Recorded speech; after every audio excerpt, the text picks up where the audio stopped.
خالی نہیں چھوڑا گیا. اور میرا یہ چیلنج ہے دنیا کی کسی بھی قوم کو لا کر کے پڑھ کر کے بتاؤ, بہت سارے مسائل سے وہاں پر صرف نظر کر لیا گیا, یا تو بچوں کے متعلق مسائل نہیں ملیں گے, یا عورتوں کے متعلق نہیں ملیں گے, یا بوڑھوں کے متعلق نہیں ملیں گے, یا شادی شدہ مسائل, یا پھر تجارت کے معاملات, پڑوسیوں کے معاملات. لیکن دین اسلام ایسا نہیں, اس میں تو اتنے باب ہیں, اتنے ابواب ہیں, اتنے چیپٹر ہیں کہ پوری زندگی کو گھیرا ہوا ہے. اور آج کے درندے اٹھ کر کے یہ کہتے ہیں, یہ جو یونیفارم سول کوڈ کا مسئلہ جو اٹھایا گیا ہے کیا ہے؟ ان کو اچھی طرح سے پتا ہے کہ دین اسلام پورے قوانین رکھتا ہے. میں ان سے پوچھتا ہوں کہ 100 سال پہلے چلے جائے, تمہارے پاس لا کی کتاب کہاں ہے, قوانین کہاں ہیں؟ ایک ملک چلانے کے لیے جو قوانین ہوتے ہیں, لا ہوتے ہیں, اس کی تاریخ ڈھونڈ کر کے لاؤ, کون سا ملک لا کے تحت چلتا تھا. یقین جانو میرے عزیزو, پوری دنیا کو حکومت چلانے کے قوانین دینے والا سب سے پہلا دین اسلام, سب سے پہلا. لا کے تحت ایک پوری کنٹری چلنا چاہیے, یہ اسلام نے دیا ہے, ورنہ تو پہلے بادشاہوں کے قانون چلتے تھے. آپ رومن امپائر کو دیکھیں, پرشین امپائر کو دیکھیں, اسلام سے پہلے ان کے ہاں کوئی قانون کی کتاب نہیں ہے. بادشاہ کو رات میں کوئی خواب آ گیا, صبح وہ قانون بن جائے گا. بادشاہ کو کوئی اچھی چیز لگ گئی, وہ دوسرے دن قانون بن کر کے سب پر نافذ ہو جاتا. تو وہاں پر تو امپائر ہوتا تھا, شہنشاہ جس کو کہتے ہیں, بادشاہ جس کو کہتے ہیں, اس کے قوانین چلتے تھے. یہ دین اسلام نے قوانین مرتب کر کے عطا کیا ہے. دین اسلام نے لوگوں کو چلنے کا طریقہ بتایا, اور اس میں کسی کا بھید بھاؤ نہیں رکھا گیا, یہاں سب کو برابر رکھا گیا. یہ لوک پال بل کی بات کرتے رہے, نہ ہی لا سکے نہ ہی کر سکے, جس کا مطلب یہ تھا کہ اونچے عہدے والا بھی جواب دہ ہوگا, ذمہ دار ہوگا سوالوں کے جواب کا, لیکن یہ کبھی نہ لا سکیں گے. جن کے کرتوت کالے ہوں وہ کب عدالت کا سامنا کر سکتے ہیں؟ ہاں, یہ سارے مسائل اگر دیکھنا ہے تو اسلام کے دامن میں دیکھو. سیدنا عمر فاروق رضی اللہ تعالیٰ عنہ مسجد میں کھڑے ہیں, مسجد نبوی میں, اور عین خطبے کے دوران آپ نے پوچھا کسی کو کوئی سوال ہے؟ ایک صحابی کھڑے ہو گئے, دیہات کے رہنے والے, کہا ہاں آپ کے متعلق ہی سوال ہے. کہا مال غنیمت میں جو کپڑا آپ نے تقسیم کیا تھا سارے لوگوں کو, اس کپڑے سے کسی کا بھی پورا جبہ نہیں بنا, آپ کا پورا جبہ کیسے بن گیا؟ سب کو کپڑا اتنا ملا تھا کہ پورا جبہ نہیں بن سکتا تھا, آپ کا کیسے بنا؟ یہ سوال پوچھنے کا حق صرف اسلام نے دیا. پہلے بادشاہوں کو کوئی سوال کرتا تو گردن مار دی جاتی, ختم کر دیا جاتا. سیدنا عمر فاروق رضی اللہ تعالیٰ عنہ نے یہ نہیں فرمایا کہ کون بدتمیز ہے جو یہاں پر بدتمیزی کر رہا ہے, نہیں, گلے سے لگایا اور فرمایا میں تمہیں جواب دیتا ہوں. در حقیقت مال غنیمت میں مجھے بھی کپڑا ملا تھا, میرے بیٹے عبداللہ کو بھی کپڑا ملا تھا. عبداللہ نے اپنا کپڑا مجھے ہبہ کر دیا, دونوں ملا کر کے سلایا, میرا جبہ بن گیا. جواب دینے کا حق امیر المومنین کے پاس, وہ جواب دیتے. اور اس کے بعد آپ نے فرمایا جب تک دین اسلام میں یہ نظام رہے گا, اس نظام کو کوئی درہم برہم نہیں کر سکتا. عزیزان گرامی وقار, ہزاروں مثالیں ہیں, ہزاروں مثالیں ہیں. ان ظالموں کو آج قوانین اسلام کی طرف انگلی اٹھانے کی جرات صرف اس لیے ہے کہ یہ اپنی سیاسی روٹیاں سینکنا چاہتے ہیں, باقی کوئی مطلب نہیں. اب ہونا کیا چاہیے؟ جو ایک خلفشار ہے اور ایک بہت زیادہ افواہیں پھیلی ہوئی ہیں مسلمانوں کے بیچ میں, کیا کرنا ہے؟ تنظیمیں اپنا کام کر رہی, خانقاہیں اپنا کام کر رہی, مدرسے, مساجد, ٹرسٹ اپنا کام کر رہی ہیں. یونیفارم سول کوڈ نہیں لاگو ہونا چاہیے, اس کے یہ خطرے ہیں, اس کے وہ خطرے ہیں.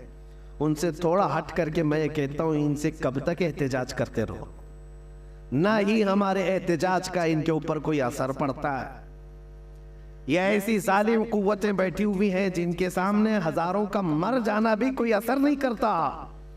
اس لیے مسلمانوں سب سے اہم بات یہ ہے کہ ان سے بھیک مانگنے کی ضرورت ہی نہیں ہے کہ تم ہمارے قوانین کی حفاظت کرو یا ہمارے قوانین سے چھیڑ چھاڑ نہ کرو، بلکہ میدان میں اتر کر کے یہ بتاؤ کہ اس زمانے میں بھی تم سارے قوانین پر پابندی لگاؤ، لیکن میں شریعت مصطفیٰ پر عمل کر کے دکھاؤں۔ تمہاری پرمیشن کی ضرورت نہیں مجھے دین اسلام پر چلنے کے لیے۔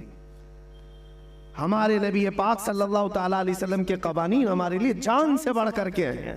مسلمانوں کو آج عملی میدان میں آ کر کے قوانین اسلام پر عمل کر کے دکھانا چاہیے کہ میرے اپنے گھر کے قوانین، میرے دین کے معاملات، اس کو میں موت تک گلے سے لگا کر کے رہوں گا۔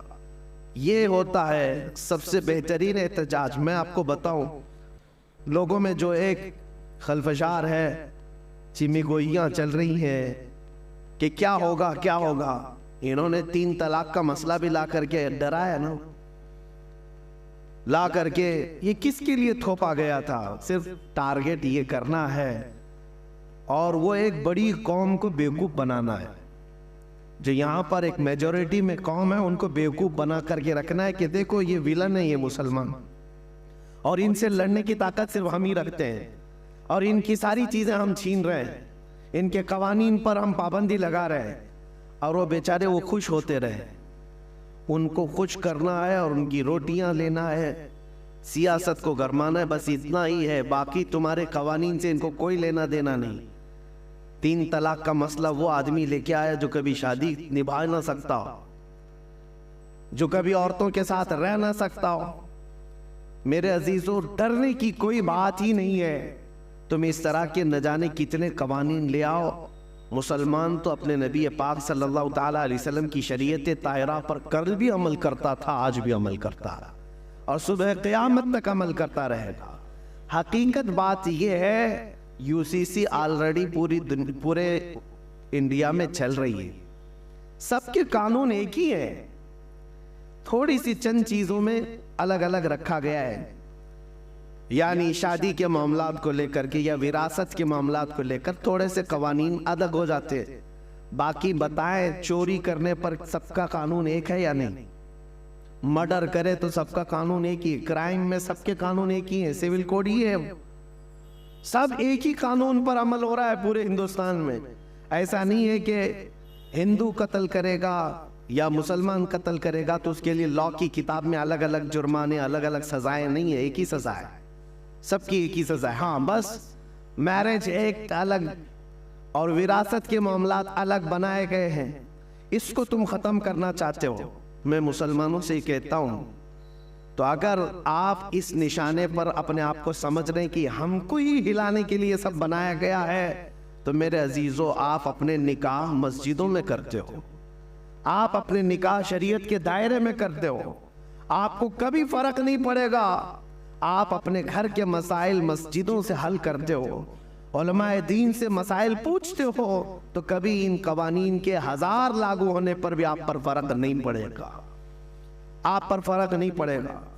اسی لیے میں یہ کہتا ہوں کہ ان تمام مسائل پر احتجاج کرنے کی ضرورت نہیں، بہت زیادہ ایگریسو ہونے کی ضرورت نہیں، ورنہ ظالم کتا یہی انتظار میں ہے کہ مسلمان کب بھڑکیں گے، کب بدکیں گے، اب کب سڑکوں پر آئیں گے، کب یہ توڑ پھوڑ کریں گے اور ہم دوسروں کو ڈرائیں گے کہ یہ دیکھو ایسی وحشی قوم ہے۔